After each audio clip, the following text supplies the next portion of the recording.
everyone. The story we're going to read this week is called Rosie, Revere, Engineer. And I know you're thinking, but we already read that. We did read it, but we read it just for fun. We're actually going to think about it this week and look into it a little bit more closely. Also, it ties in with some science that we're going to do this week regarding force. We'll talk about that in a separate video. Before we read the story, which by the way was written by Andrew Beattie and illustrated by David Roberts, I want you to recognize here that this is a fantasy. And I know that it's about a girl who invents stuff, but there are some parts of the story, even though it seems like it could really happen, a lot of it, people do make inventions and try to create things and have failures and then have success. But some of the things that she makes are a little bit imaginary. So it is a fantasy, but there is a lot of realistic stuff in this story. Before we read the book, let's go through some of the vocabulary. One of the words at the very beginning that we see is stash. She goes through her stash of things that she saves to make her inventions. A stash is a hidden collection. You have a whole bunch of stuff ready to use, but you kept it hidden away somewhere. Another word is eaves. Eaves are the part of a house that where the roof where it hangs down over the side of a house, part of a roof that overhangs a building. So she has stuff under the eaves in her house. That's where she keeps them. Gadgets. A gadget is a handy, helpful tool. People might have little gadgets to help them do stuff, or like a magnetic wand that can retract and extend to try and pick up things that are far away or stuck in a crack. Those are, it's a handy gadget. A dispenser. A dispenser is, it can be a person or it could be a tool, a machine that distributes or gives out something. It could, if a person is a dispenser, I am a dispenser of information because I give you guys information. A machine could be a dispenser, like a soda dispenser. If you go to a store, you might put money in a machine and get a soda or a chocolate bar, right? Candy dispenser, that kind of thing. So a dispenser could be a person or a machine, but it's something that distributes or gives out something. Wheezed. I was wheezing there. I was breathing with difficulty. In the story, Rosie's uncle laughed so hard that he started to wheeze. He was losing his breath. He couldn't breathe. He was laughing so hard. That wasn't very nice. The next word is called perplexed. Perplexed means confused or baffled. You're going to see the word baffled in the story as well. It's a synonym. A synonym is a word that means the same thing as another word. So perplexed means confused or baffled. A dynamo. Dynamo can be part of an engine, but in this case, they're talking about a person. Her great aunt Rosie is a dynamo. A dynamo is an energetic person who gets things done. Her aunt Rosie definitely was a dynamo. And down below, I squeezed in the word dawn. We did talk about dawn. Remember we talked about dawn and dusk. Those are both times of day. Dawn is the first light of day. As the sun starts to come up, the sky starts to get lighter. It's no longer dark, and that's called dawn. When the opposite of dawn is dusk, when the sun sets and the sky starts to get dark, then we say, oh, it's dusk. It's getting darker. So those are some of the words. Hopefully that'll help you. And I'm going to go ahead and read the story. Rosie, Revere, Engineer. Written by Andrea Beattie, illustrated by David Roberts.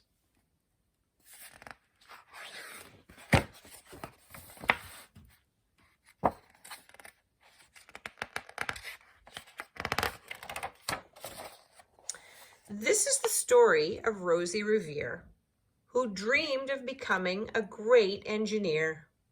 In Lila Greer's classroom at Blue River Creek, young Rosie sat shyly, not daring to speak.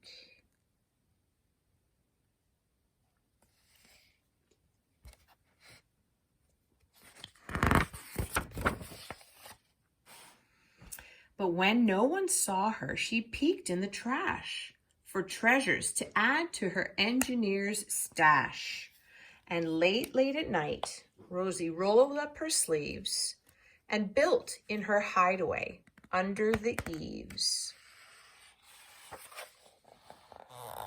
Alone in her attic, the moon high above, dear Rosie made gadgets and gizmos she loved.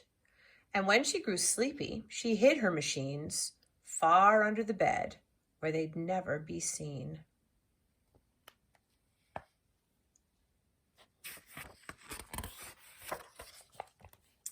When Rosie was young, she had not been so shy. She worked with her hair swooping over one eye and made fine inventions for uncles and aunts, a hot dog dispenser and helium pants.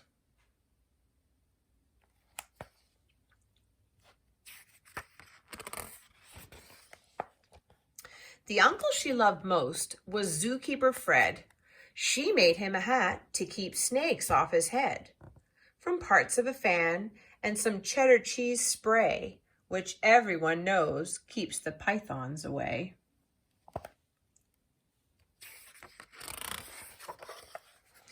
And when it was finished, young Rosie was proud, but Fred slapped his knee and he chuckled out loud.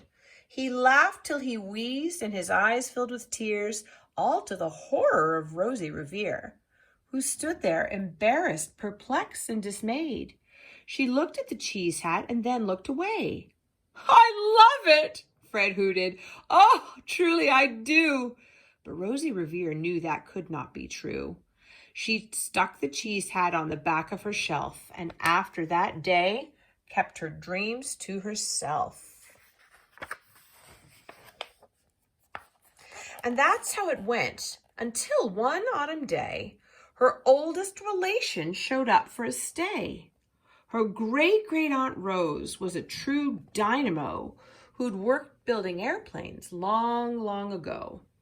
She told Rosie tales of the things she had done and goals she had checked off her list one by one. She gave a sad smile as she looked at the sky. "The only thrill left on my list is to fly. But time never lingers as long as it seems. I'll chalk that one up to an old lady's dreams."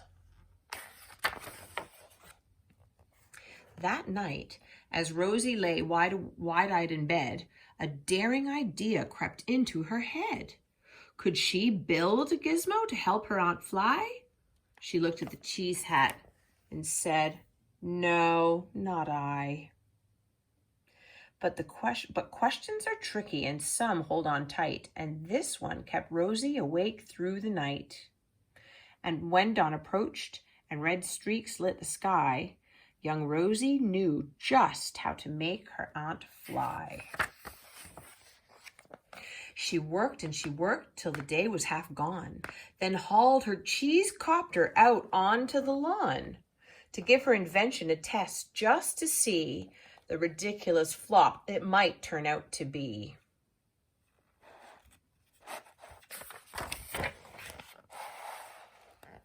Strapped into the cockpit, she flipped on the switch. The helio cheese copter sputtered and twitched. It floated a moment and whirled round and round, then froze for a heartbeat and crashed to the ground. Then Rosie heard laughter and turned round to see the old woman laughing and slapping her knee. She laughed till she wheezed and her eyes filled with tears, all to the horror of Rosie Revere, who thought, "Oh no, never, not ever again will I try to build something to sputter or spin, or build with a lever, a switch, or a gear, and never will I be a great engineer."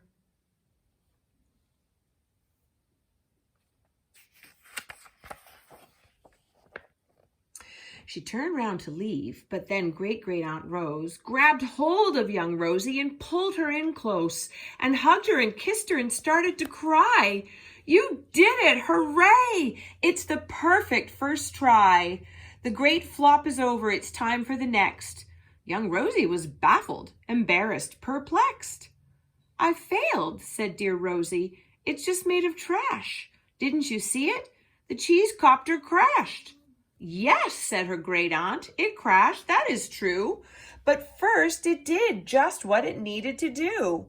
Before it crashed, Rosie, before that, it flew.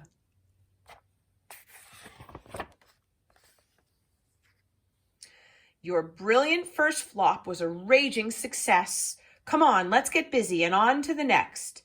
She handed a notebook to Rosie Revere, who smiled at her aunt as it all became clear. Life might have its failures, but this was not it. The only true failure can come if you quit.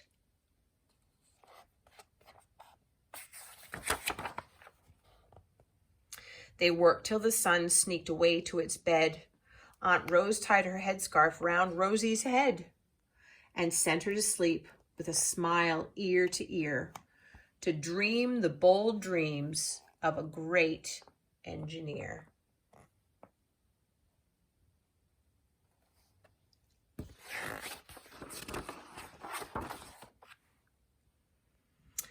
At Blue River Creek, all the kids in grade 2 build gizmos and gadgets and doohickeys too.